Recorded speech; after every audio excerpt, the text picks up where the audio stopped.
Hey, what's up, guys? WhirlXbow back here, and today we're playing Astral Automaton Priest. Why? I don't really have a reason why I play any of the decks I do anymore. It's just kind of like, I look at videos I've made, I'm like, what deck do I want to play today? And I scrolled past a picture of this, like, of Astral, and it made me just think of Astral in Battlegrounds. I'm like, you know what? I'm down to just play this today. Therefore, that's what I'm going with. Anyways, with all that being said, how about we queue up the first game and I will see y'all there. All right, first game against a mage. This hand is not great, all things considered. We're hard mulling for an Astral, right? It's like the main card we need to do realistically anything.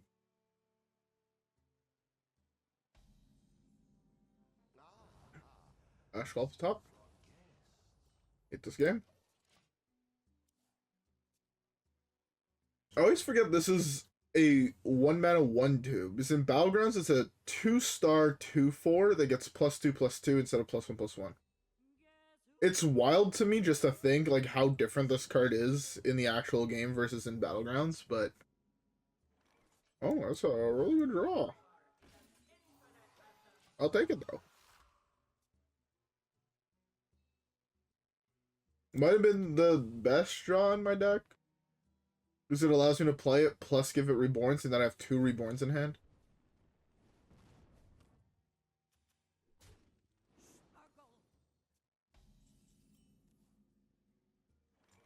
Do this.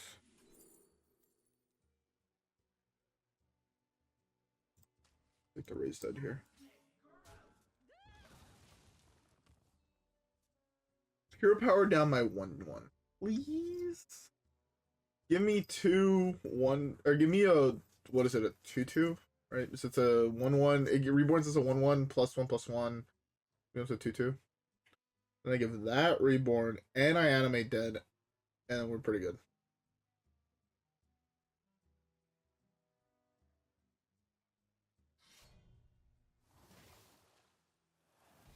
Is it hostage? It might be hostage.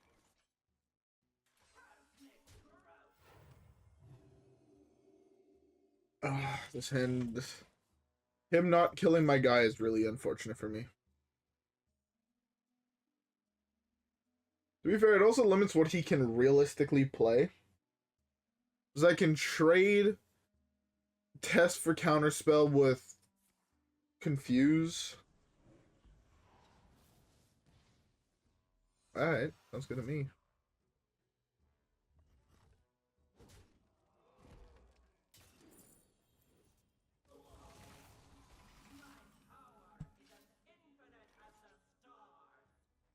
Raise dead. Reborn this. This isn't a buff both the ones on my board, right?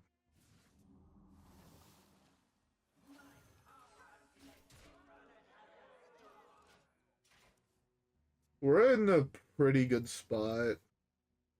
He can't mass poly yet. It's gonna be an ice block. Doubt it's objection. Doubt it's a counterspell. So we've now summoned what? 4? 4 total, so it's +2/+3 if I confuse. Oh. I'll have my whole board frozen for the next 12 turns.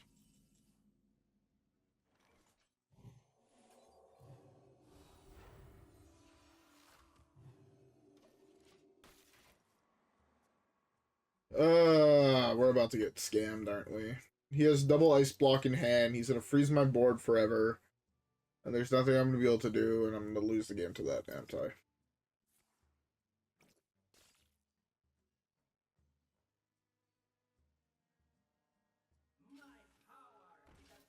Yeah. I know exactly what's gonna fucking go down in the next couple turns.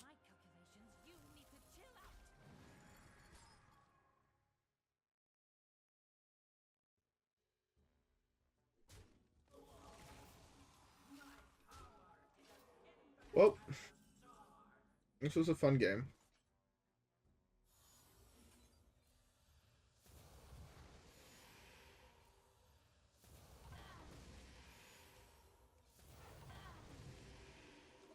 Okay. Frost Nova. How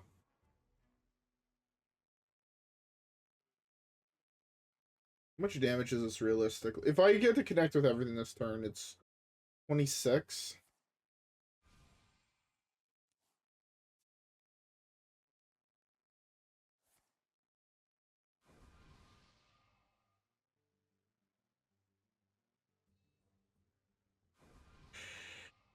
Oh. God, I hate this game sometimes.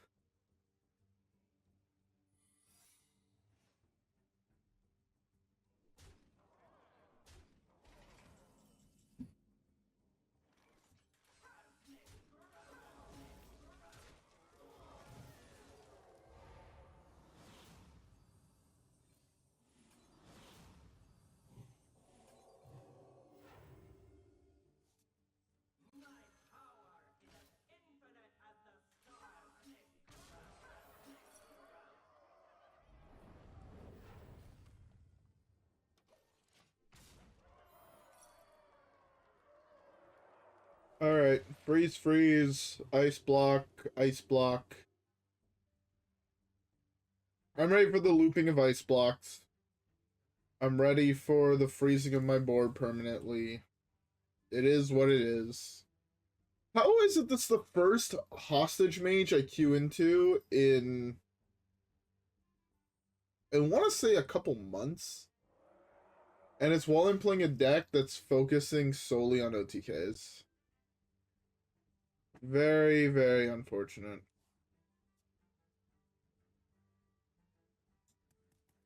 It is what it is. What can you do?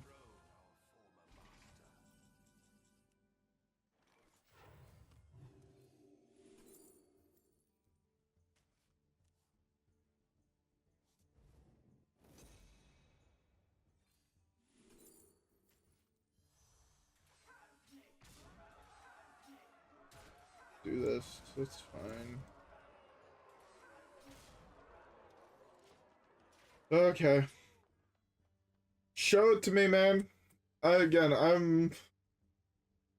The spell he cast that turn was Solid Alibi, which means he has another one in hand, because it was... Oh no, the Shoe Rewind is... What did he get off Rewind? Hold up. He played this. He played this. Rewind got him this, right? The Stargazing? This Rewind might also be another Stargazing. Not 100% sure on that, but...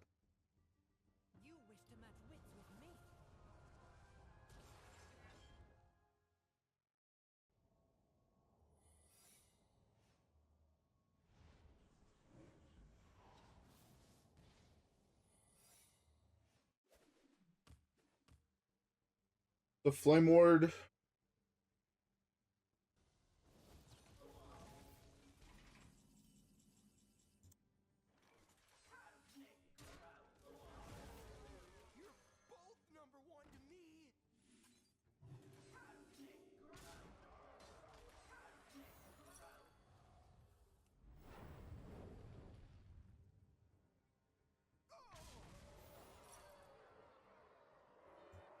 Feel this. I'm not gonna play any of those spells in my hand. There's no point. It could have raised dead. Had high odds at hitting Astral. 2 Astrals. But I'm pretty sure I've lost this game and there's nothing I can do about it. Go on.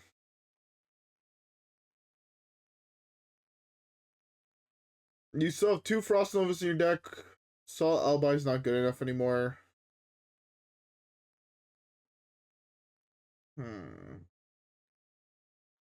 He has 2 Frost Novas, 1 Ice Block left in his deck. He's not created any of them. Please tell me that gives him just blow up the board. That's gonna give him a Frost Nova. That was way too quick.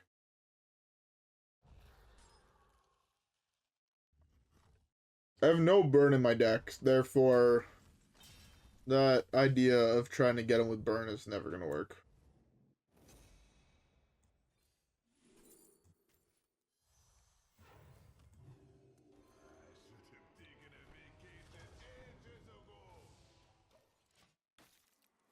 Alright. Alright. Did you hit a Ice Block Frost Nova off your 3 spell draw? He's playing Singleton, therefore there's 1 Frost Nova in his deck. But he's now created a Frost Nova.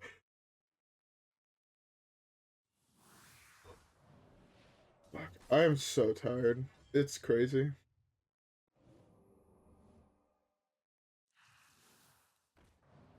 You gained 1,000,000 health. Maybe I should have raised Dead to play another one.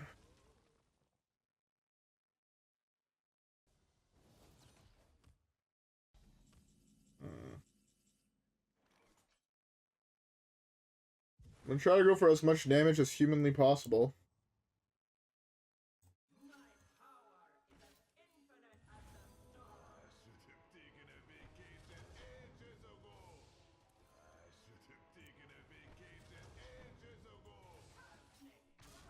Not even close.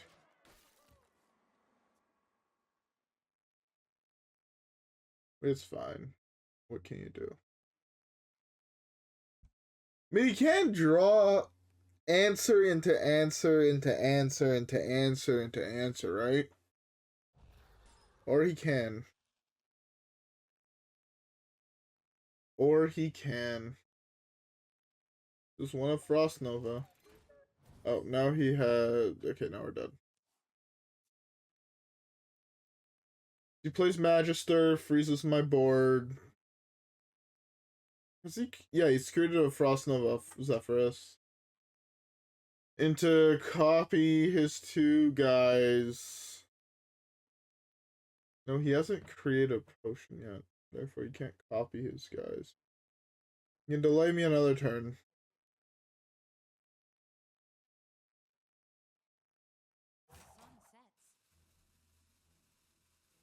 Yeah, I mean, it would have been plus... Oh. It would have been plus a lot of damage if I would have raised Dead.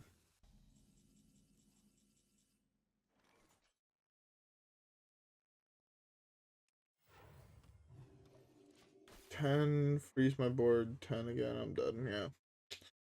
Oh well, game was fun while it happened, I guess.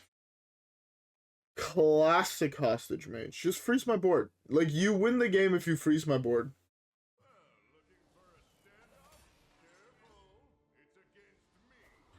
Good enough.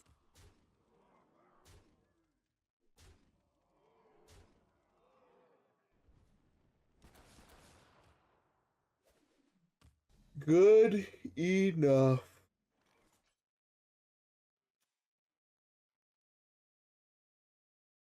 This saves me for... It doesn't even save me, right? This turns into... Flip the attack and health of all minions.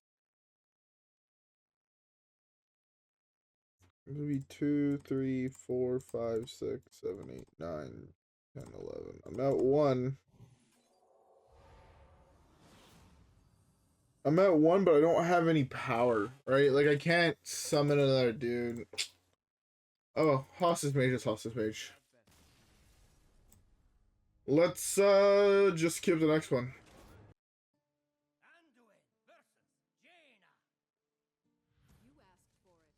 Did I really just run into another one? To be fair, I don't necessarily know if Imbue Mage is a better matchup or not, but I feel like I might have just shot myself in the foot again.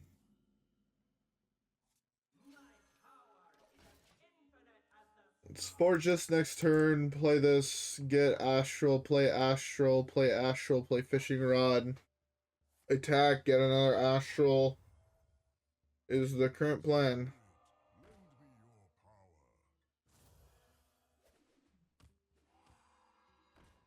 Alright, we eat the 1/1 here.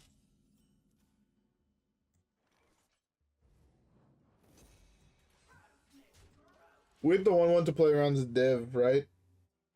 And if he high rolls a 50-50 here, I mean, it is what it is if he hero powers.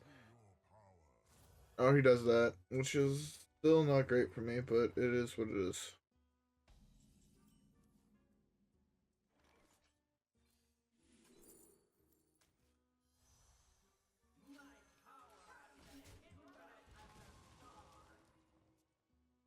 I mean, we have to play as aggressively. We want to kill him before turn 6, right? Because on 6, it's Sing Along Buddy plus Guy.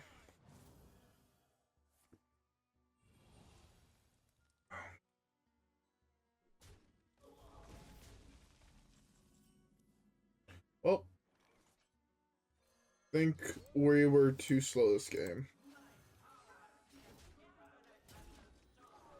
I mean, maybe not, but in my head, we were too slow this game. Because he still has Ice Block potentially in hand. He's curved out Imbue, Imbue, Imbue, Imbue.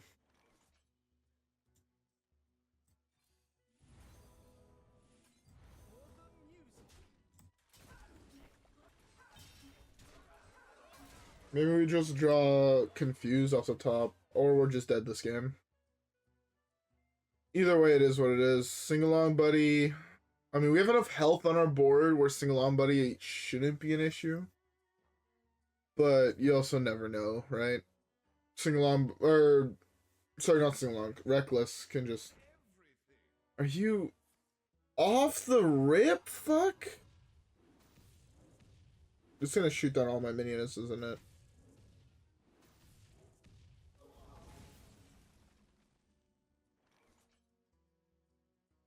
Pretty sure I'm just dead this game.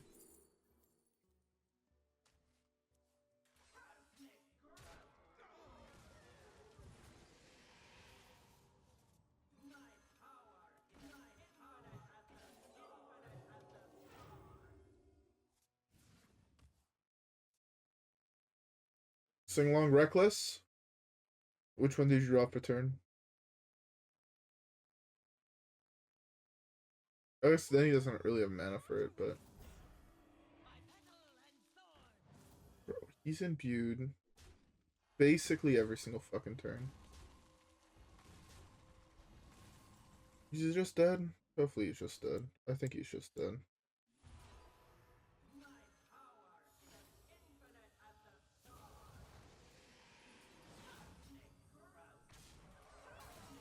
Fuck you. Get automatoned. Oh my god. When I saw the minion just kill everything that you deal 1 damage to, I'm like, oh, he just wiped my board.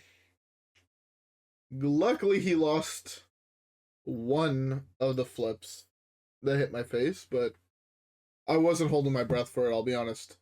Anyways, we have to front of the game, so let's queue up.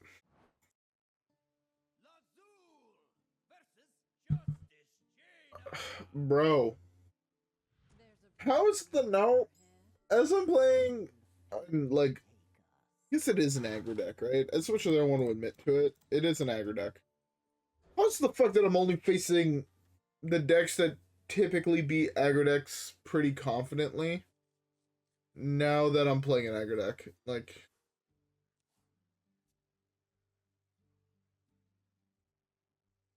it is what it is.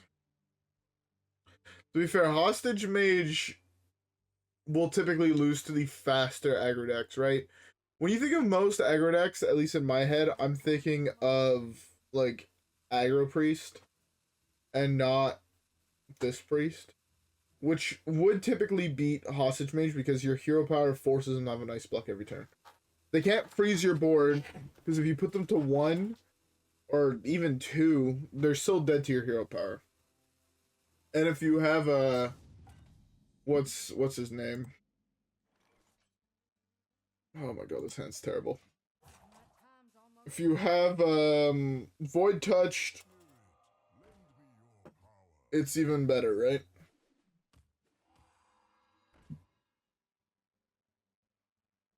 This hand is terrible against what he's playing.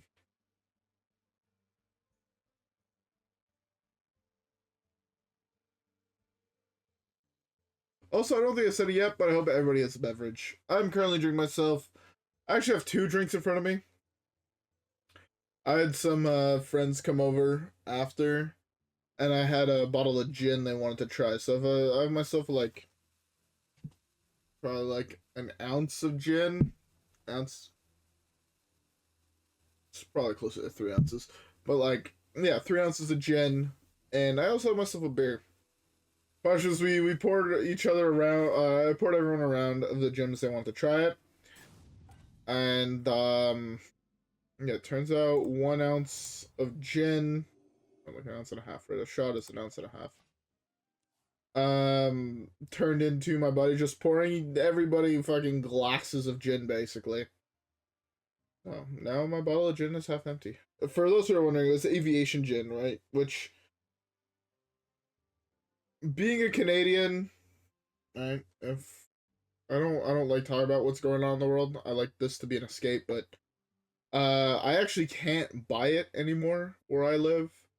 Canadian liquor stores removed all American liquors off the shelves. Like straight up, I can't buy bourbon, I can't buy anything that's not made in Canada or basically outside of the US at our liquor stores. But I had bought this bottle and like I never opened it, but I bought it, I wanna say beginning November, end of December. Sorry, end of November, beginning December. Um, just because like I was like, you know what, I've always wanted to try it. I'm gonna fucking buy it. So I bought it, and I had never opened it until last week, where one of my buddies came over and he saw on my shelf. He's like, "Yo, you down to crack it?" I'm like, "Yeah, fuck it, why not? Let's have a drink." Like I don't. I buy like liquor like that to drink. I don't buy it to like sit on a shelf. Like if I buy a rare or expensive bottle of whiskey, it's like if any of my friends are like, "Yo, let's crack it open, let's have a glass," I'll be like, "Yeah, fucking let's go ahead." A couple expensive bottles of whiskey that I like to just. I typically try to hold them for special occasions, but if one of my friends is like, "Yo, I wanted to try that," so a lot of my friends like to. We're very similar in the field where we like to experience things. So like I had a bottle of Angel's Envy that me and a couple friends ended up opening, and then we had a couple drinks, and then my family came over and we had a couple drinks, and then next thing you knew the fucking bottle was empty. But Angel Envy is my favorite bourbon of all time. It's super good. If you guys have the opportunity to buy one, at least where I live, it's a little expensive. I believe the last bottle I bought was like $90. $9 Canadian. I think in the States it's like 50 or $60, so still expensive, but not as bad. Where typically, like, if I want to go buy a bottle of Jameson, being like a pretty standard whiskey, it's like $40, $45, I think. So this is like double the price, right? But it's very very good. It's very delicious, very smooth. The notes you get from it, perfect. Basically, it's one of those things that I like. Like if I'm hosting a dinner party or whatnot, it's one of those things where if you're like, oh, you know, like I know you like whiskey. Do you want to have a glass of whiskey or whatever? I'm like, yeah, you know, actually have something nice that we can try. And then they're like, oh yeah, and then I'll take out the bottle. Like that bottle looks sick, and then we'll have a glass. Like there's angel wings, right? It's called Angel's Envy, so there's like angel wings on the bottle. It's like a print on the back of the bottle, but if you're looking through it, you see like the actual motif of the angel wings. Like the bottle's in the shape of it. It's also just fucking delicious. It's very very good. But yeah no. So today, well, last week technically I cracked open the bottle, but today one of my buddies was like, "Oh yeah, I've never tried it." And I'm like, "Fuck it, let's just have a glass." So I can let's. It's one of those things where even the liquors I don't like I'm not the biggest tequila guy. I'm not the biggest vodka guy. Like I really like my whiskeys, my bourbons, my scotches, my cognacs. Like that's typically what I gravitate towards. Like, I have a couple nice bottles of rum. I have a nice bottle of tequila. Actually, I finished my nice bottle of tequila. I bought it was down while I was down in Mexico. Actually, my brother's bringing me back a bottle of tequila from Mexico. He's currently in Mexico. Um, one of my brothers is also currently in Japan, and I told him like, "Yo, one of the things I've been wanting to try is there's a, I believe it's aged in a bamboo cask. It's a Japanese whiskey, and I've been wanting to try, but it never really leaves Japan. It's a very exclusive item type shit." And I told him like, "Yo, if you come across, this is about to get objected to. I'm about to fucking bitch, am I?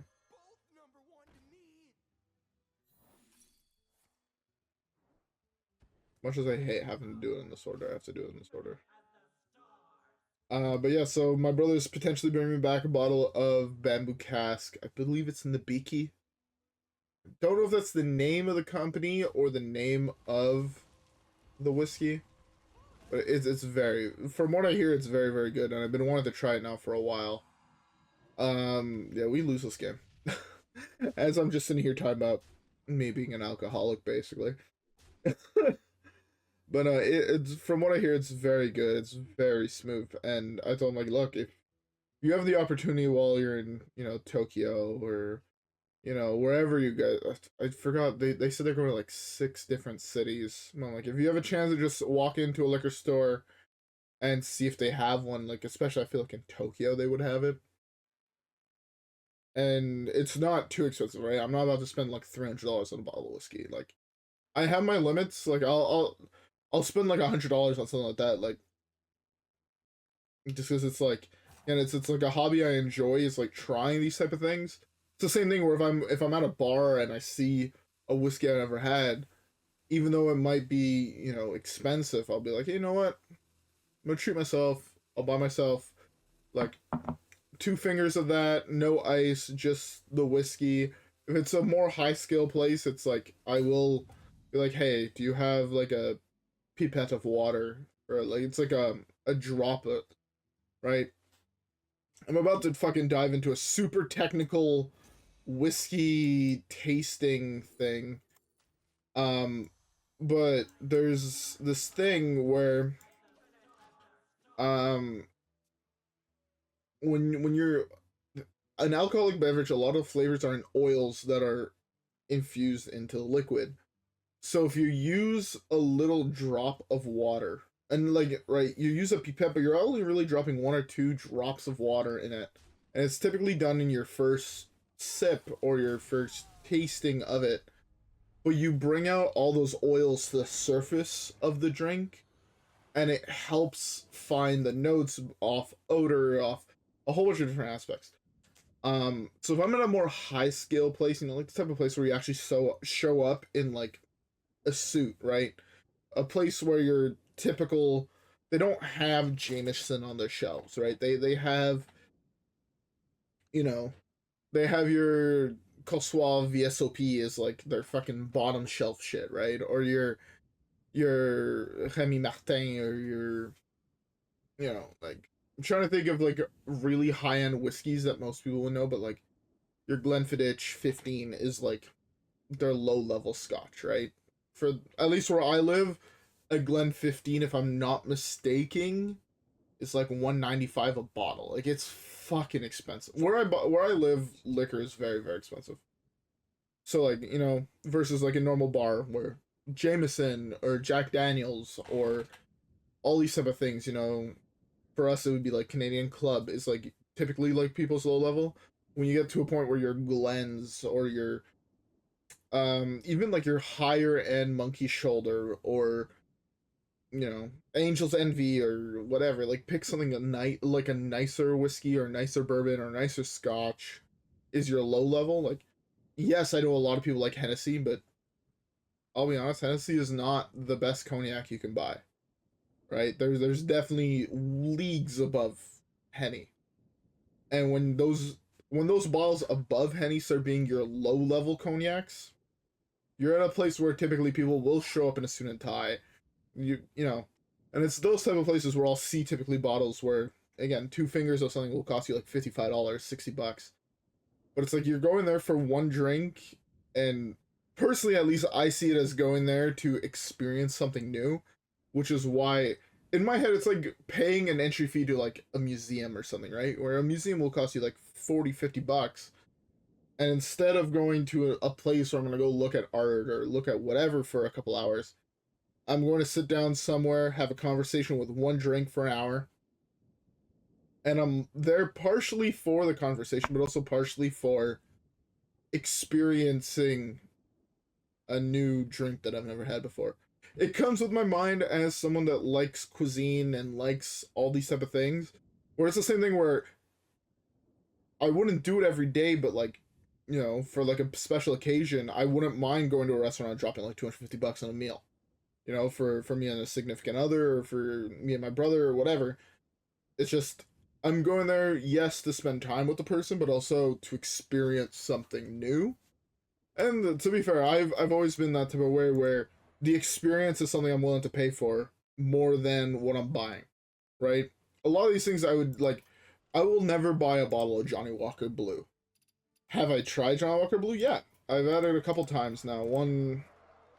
They've all been on special occasions. I haven't paid for it every single time, but there's been a couple times where I've been out with friends and we were celebrating, like at one point when one of my buddies graduated from his engineering program, he got an internship at NASA, and we went out for a drink. Like, we were a couple guys and we went out for a drink, and I'm like, you know what, fuck it. And I think it was like 300 bucks, bought us each a finger of Johnny Walker Blue, because everyone's like, oh, I've never had it, I heard it's so good. I'm like, fuck it, you know, like, I'm paying for an experience for a whole bunch of people, if I can just spend it. And to me, again, it's a good memory, right? And I paid not only for the experience and the conversation we all had over it, but also for the memory itself. And I know that sounds absurd, especially to people that don't drink. That seems absurd, but it's kind of what I like to do. Like, I like to treat those that I like, you know? So, yeah. Okay. Who knows? Maybe I'm just fucking psychotic and I like to just drink, but I also like to drink new things. So, like, again, I often will go, like, the grocery stores near me, because at least where I live, we have a lot of microbreweries for beers. And it was during COVID that I really started it, but every single week I would go to the grocery store and I'd buy like 2 or 3 beers that I've never had before, new companies basically every single time. There's an entire fucking aisle of just microbrewery beers and just different types of beers, right? It's like, not the biggest fan of stouts, I'm not the biggest fan of reds, but like I would buy them just because I wanted to experience everything that I could. And to be fair, they were like $5 to $7 a piece, but I would spend like 10-15 bucks a week on just trying something new. And I would sit down on, like, especially during the summer where it's like nice, and for us it's nice and hot when it's like 20 degrees outside, 20 degrees Celsius, not Fahrenheit. 20 degrees Fahrenheit, I have no idea what that relates to, but 20 degrees Celsius, which is pretty hot. I believe that's like 85-90 Fahrenheit. I could be wrong, don't quote me on the numbers. But like, I'd sit on my back balcony and I'd just sit there, drink a beer, have a conversation with, you know, my dad, my mom, or a friend, or my brother, or whatever, and I just experience a new beer. And I love that. Like, you know, just having a conversation, experiencing something new, fucking love it. And to me, at least that's worth the money, right? But I don't know why I feel like I need to defend myself for like something I like, but I know, like, I've told that to certain people and they're like, yo, you're fucking crazy. What the fuck are you doing with your life type shit? I've gotten that a lot. Especially when I sat down at a bar and I looked at the bar as like one of the first times I'm hanging out with someone, I'm like, you know what? Fuck it. And I'd go buy like 2 fingers of something and it could be like 2 times the price of other people's cocktails. Like, what the fuck are you doing? You just spent like 30 bucks on 2 shots basically of a whiskey. I'm like, yeah. He's like, you could have got like 2 or 3 drinks from the well, you know? Like, what the fuck are you doing? I'm like, I've never had this. Buying a bottle of this would cost me 2 to 3 times that. And this way, one, if I do really enjoy it, maybe I'll buy a bottle. And yes, then it costs me more money. But if I don't like it, well, I just saved money, right? Well, yeah, that actually happened to me recently where I had Johnny Walker Red and I had Johnny Walker Blue. I've never had Black, which is kind of like the middle tier. Where I live, like a normal bottle of Johnny Walker Red is like 35 bucks. Blue is like 300. Black is like 100, 110. But I've never had the black. And I went out to be fair, it's like a cheap bar, but they had like still a shelf of like was considered at most college places as like high end shit. And they had a bottle of Johnny Walker Black. I'm like, you know what? I've never had it, and I spent $10 on 2 shots of it, and just because I wanted to try it. And my friend was like, I just spent $8 on a rum and coke, and $5 on a beer for my girlfriend, and you just spent what we paid for one drink. What the fuck are you doing? I'm like, never had it, wanted to try it, and I tried it, and I was not a fan of it. I was like, this is slightly better than the red, yes. Is it worth 3 times the price? Fucking no. So now I know I'm not gonna go fucking buy a bottle of it, but if I would have bought a bottle, it would have cost me $110, right? So it cost me, I think it was like, after tip and everything, it ended up being like $15. Yeah, it is what it is. Anyways, enough talking about me being an alcoholic.